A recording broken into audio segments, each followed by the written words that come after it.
ఓం శ్రీ గురుభ్యో నమః. నమో దేవ్యై మహాదేవ్యై శివాయై సతతం నమః. నమః ప్రకృత్యై భద్రాయై నియతాః ప్రణతాస్మతాం. శృతిస్మృతిపురాణానాం ఆలయం కరుణాలయం. నమామి భగవత్పాదం శంకరం లోకశంకరం.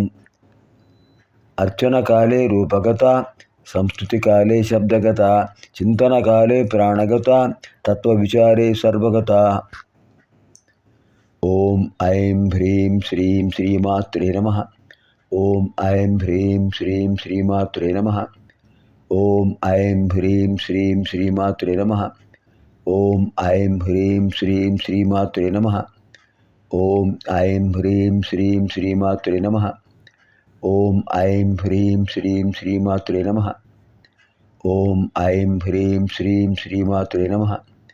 ఓం ఐం హ్రీం శ్రీం శ్రీమాత్రే నమః. ఓం ఐం హ్రీం శ్రీం శ్రీమాత్రే నమః. ఓం ఐం హ్రీం శ్రీం శ్రీమాత్రే నమః. ఓం ఐం హ్రీం శ్రీం శ్రీమాత్రే నమః.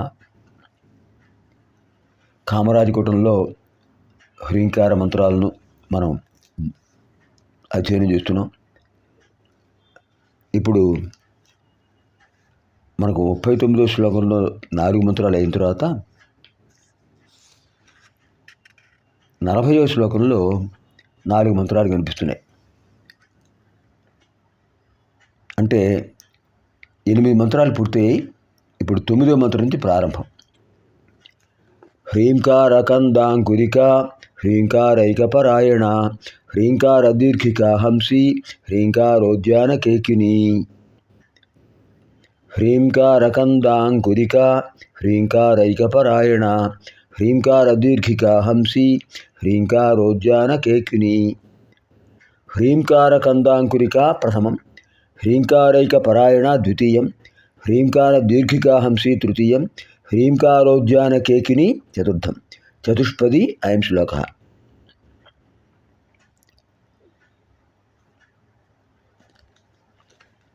హ్రీంకార కుందాంకురిక శంకరుల వారు ఏం చెప్పారు తెలుసుకుందాం. హ్రీంకార ఏవ కందం దృఢతర బీజభావః తస్య అంకురిక ఆదిప్రసవః నూతనాభిः వ్యక్తిరిత్యర్థः. యథా లోకే అంకురాదికం కందాదినిష్ట ఉత్పాదకశక్తిమనుభూయైవ స్వయం స్కంధశాఖాపత్రపుష్పఫలాది ఆత్మన యథా వివర్తమానం తత్సామర్థ్యప్రకటనకారణం భవతి తథా హ్రీంకారస్య వేదైకదేశత్వేన ఇతర ప్రమాణాన్ అనపేక్షతయా స్వవాచ్యార్థజ్ఞాపకేన స్వతః ప్రామాణ్యే స్థితేపి తజ్జన్యజ్ఞానవిషయ తావత్ క్షేదకధర్మరూప నానాప్రకార జగత్పరిణామహేతుత్వ సాధక అఘటిత ఘటనాపటీయసీ మాయోపాధికత్వేన తదర్థద్వయరూపా సతీ. హ్రీంకారం అనేది కందం. కందం అంటే ఏంటి? దుంప లేనిది అంకురం రాదు. దృఢతరమైన బీజం. మామూలుగా వేరు భూమిలో ఒక మొక్కకు ఉంటుంది, మొక్క యొక్క వేరు భూమిలో ఉంటుంది.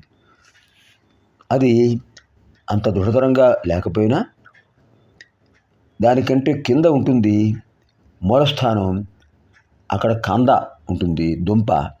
అది చాలా దృఢతరంగా ఉంటుంది. దాని నుంచే అంకురాలు వస్తాయి.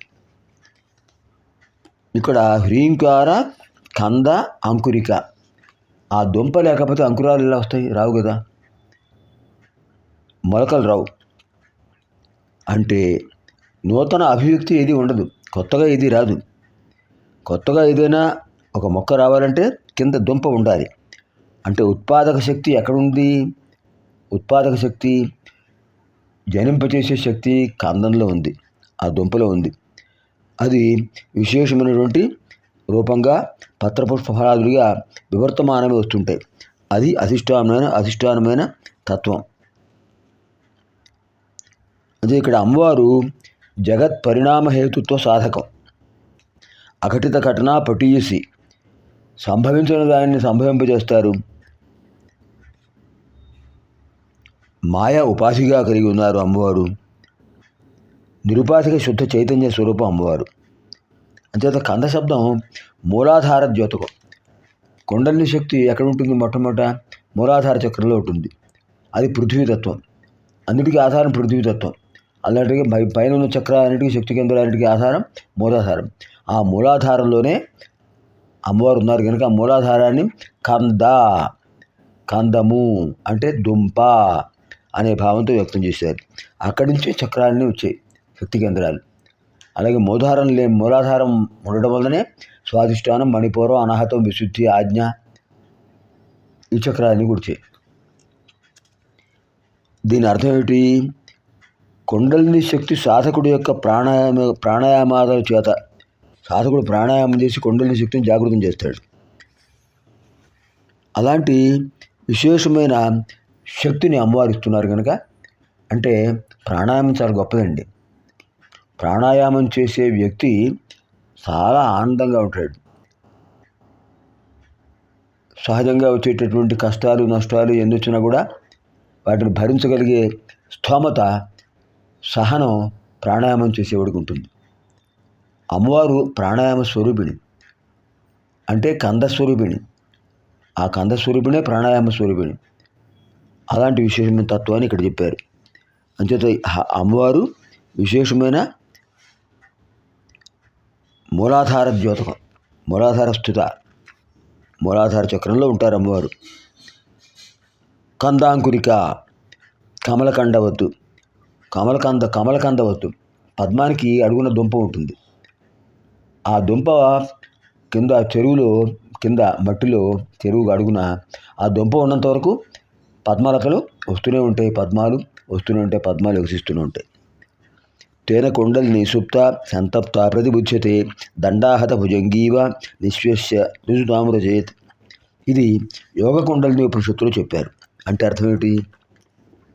హ్రీంకారం అనే కందం వల్ల మూలాధార చక్రంలో ఆధారమైన ఆ చక్రం చూసినటువంటి అంకురాలు, స్వాధిష్టానం, మణిపూరం ఇలాంటివన్నీ కూడా రుజుత్వంతో కుండలిని శక్తిని ప్రదీప్తం చేస్తాయి అని అర్థం. తర్వాత హ్రీంకారైకపరాయణ, హ్రీంకార ఏకపరాయణ. పరాయణ అంటే శ్రేష్టమైనది, శ్రేష్టమైన మార్గం, శ్రేష్టమైన లక్ష్యం. దక్షిణాయనం, ఉత్తరాయణం అంటూ ఉంటాం కదా. రామస్యాయనం రామాయణం, స్థానము చరిత్ర. హ్రీంకారమే ఏకపరాయణ. హ్రీంకారమే అమ్మవారి యొక్క ఉనికిని చెప్పేటటువంటి, అమ్మవారి యొక్క నివాసం అయినటువంటి అద్భుతమైన బీజాక్షరం. అంచేత హ్రీంకార ఏకపరాయణ. హ్రీంకారమే ఒకే ఒక్క స్థానంగా కలిగిన అమ్మవారు కనుక హ్రీంకారమే ముఖ్యం. ధర్మార్థ కామ్య మోక్షాలకు సాధకం హ్రీంకారం. అంచేతనే హ్రీంకారేక పరాయణ అని చెప్పారు.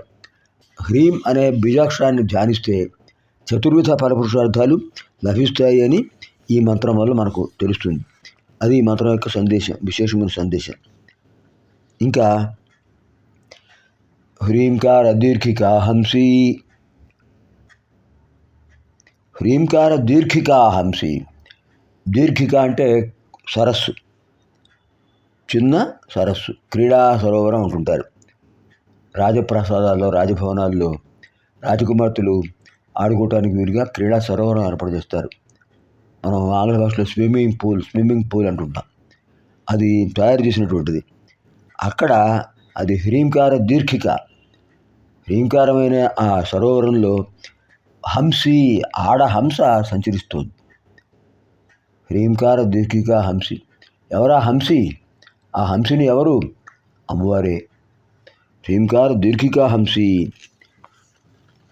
హ్రీంకార ఏవ దీర్ఘిక రాజోద్యాన క్రీడావాపి సంసార కానన సంచారి లోక విశ్రాంతి కారణత్వేన హ్రీంకార తయా ఉపమీయతే ఆరామమస్య పశ్యంతి నతం పశ్యతి కశ్చన.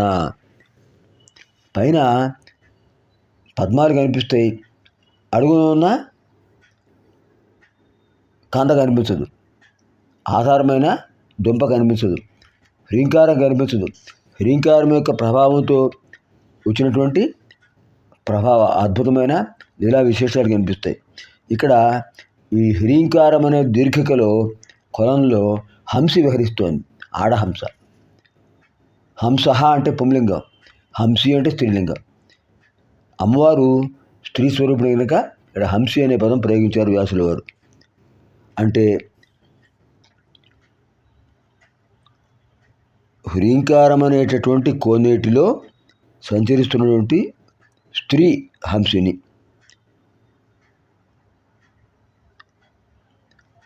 ఆ అమ్మవారు ఆ రూపంలో అక్కడ ఉండటం వల్లనే స్వర్ణ కమలాలు ఉద్భవిస్తున్నాయి. స్వర్ణ కమలాలు, బంగారు పద్మాలు ఉద్భవిస్తున్నాయి, వికసిస్తున్నాయి. దానికి కారణం అమ్మవారే. అంతేనా, అమ్మవారిని హ్రీంకార దీర్ఘికా హంసి అన్నారు. కామరూపిణి, ఒకేసారి అనేక రూపాల్లో కనిపిస్తుంటుంది, అనేక రూపాల్లో ఉంటుంటారు. ఇంకా చివరి మంత్రం ఏంటి ఇందులో? హ్రీంకారోద్యాన కేకిని, హ్రీంకార ఉద్యాన కేకిని, హ్రీంకార ఉద్యాన కేకిని. హ్రీంకారం అనేది ఒక ఉద్యానవనం అయితే అందులో ఒక కేకిని ఉంది. కేకిని, కేక అంటే నెమలి, సంస్కృతంలో కేకహ అంటే నెమలి, కేకిని అంటే ఆడనెమలి. ఆడనెమలి ఉందిట, అది క్రేంకారం చేస్తోంది.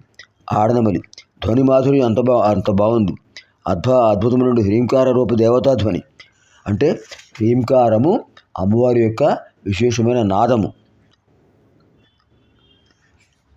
అమ్మవారికి హ్రీంకార నాదానికి మధ్య భేదం లేదు, అభేదత్వం ఉంది. అదే మనకు అద్భుతమైన ఒక కేకిని అనే పదానికి కూడా ఒక సార్థకత ఇచ్చారు. నెమలి అడవిలో సంచరిస్తుంటుంది, ఆడనెమలి మగనెమలిని అనుసరిస్తూ ఉంటుంటుంది.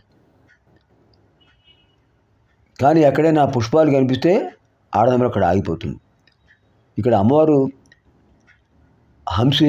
హంసి రూపంలో ఉంది. ఎక్కడైతే ఉపాసకుల యొక్క మంత్రాలు వినిపిస్తుంటాయో, ఆ ఉపాసన విశేషాలు తెలుస్తుంటాయో అక్కడ ఆగిపోతుంటారు, వాళ్ళని అనుగ్రహించడం కోసం, దర్శనం అవ్వడం కోసం. అలాంటి మంత్రాలు హ్రీంకార ఉద్యాన కేకిని. హ్రీంకారం అనే ఉద్యానవనంలో సాధన చేస్తున్నటువంటి ఉపాసకులకు అమ్మవారు కేకిని రూపంలో క్రేంకారాలు వినిపించి అనుగ్రహిస్తున్నారని ఈ మంత్రాలకు అర్థం. ఓం ఐం హ్రీం శ్రీం హ్రీంకార కందాంకురికాయై నమో నమః. ఓం ఐం హ్రీం శ్రీం హ్రీంకారైకపరాయణాయై నమో నమః. ఓం ఐం హ్రీం శ్రీం హ్రీంకార దీర్ఘికా హంసిన్యై నమో నమః. హంసియై.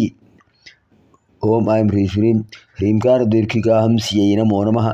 ఓం ఐం హ్రీం శ్రీం హ్రీంకారోద్యాన కేకిన్యై నమో నమః. పునర్మిలామः ఆగామి కార్యక్రమే. స్వస్తి.